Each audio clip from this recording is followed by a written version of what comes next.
So the most disturbing stat of the morning: after yesterday's school shooting in Oregon, there have been 74 school shootings since the Sandy Hook tragedy, and more than half of those have happened since January of this year. It is happening more often, and we in the media can't just ignore it. It is all over the news and social media. Absolutely. So the question this morning is, how do you talk to your kids about all of this violence? Joining us now to break this all down, Dr. Greg Jantz joining us here. Doctor, good morning. Well, good morning. Good to be with you. It's a difficult topic, but let's talk about it. It really is, and you can't hide it from your kids. So how do we approach this with our kids? Well, first of all, it's age dependent. We need to remember some kids, elementary, are going to handle things differently than our older kids. Always start, Bill, from what they know. Ask them a question. Have you guys talked about what's happened in the news at school? Go from their information base. Too often we get anxious and we overwhelm them with too much information, and they begin to pick up our anxiety. Okay, so if the kids are talking about it at school, yes, and they say, yeah, you know, we have been talking about this, and maybe they say, yeah, right, this is a little freaky, Dad. What do we say?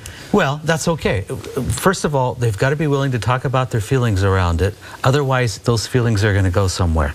They're going to start having sleep trouble. They're not going to want to go to school. You're going to begin to see signs of fear and anxiety with your kids. So let them talk about it, but be careful about how much time we talk about it. Over-processing it with the kid, in other words, all your concerns, they're going to begin to carry your anxiety. First of all, they may ask you, is my school safe? Is a bad guy going to come to my school? Those are difficult questions to answer because we don't know. And we try to explain it sometimes. We need to be careful about that. We try to explain away, you know, your school is safe, nothing's ever going to happen. Be careful what you say. They do have a need for comfort. And we always want to say we're doing everything to always keep things safe. As a parent, when do you realize that maybe you're saying too much, or maybe what I'm saying isn't helping, so maybe you have to bring in a professional to speak about it? Okay, first of all, if you're seeing signs and symptoms, if your kid is showing that he's not sleeping well, not eating well, and finally they're wanting to isolate, they're afraid, they're not with their peers, they don't want to be with their friends, if they're complaining of nightmares. So these are some of the things to look at, but also look at some of those same things with yourself. Has fear got a really, what I'll call a stronghold in your life, where you're having a difficult time with this as well? Yeah. That's a time to ask for some help. How about the kids that witness these things? Maybe the kids that survived these shootings. I mean, what must they be going through? You know, this is a situation that I've worked with actually many times, unfortunately. Here's what we see. We're going to see signs of what we call post-traumatic stress disorder.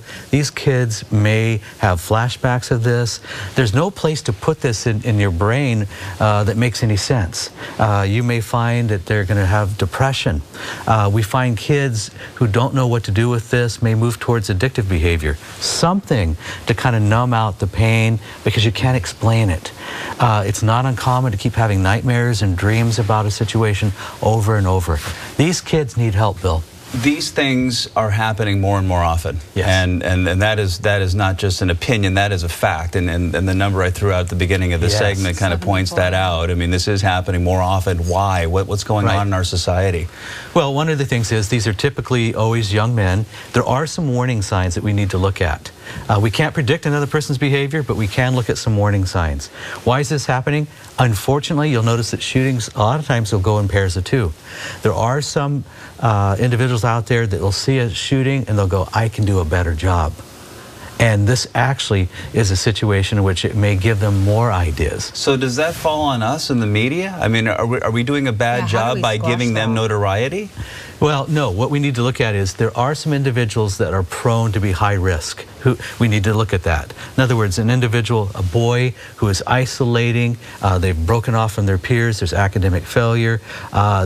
We can usually see, oftentimes we hear people go, you know, I thought something might have been wrong, and we haven't trusted ourselves. There are some predictors that a kid's in trouble. We just don't know what they're going to do.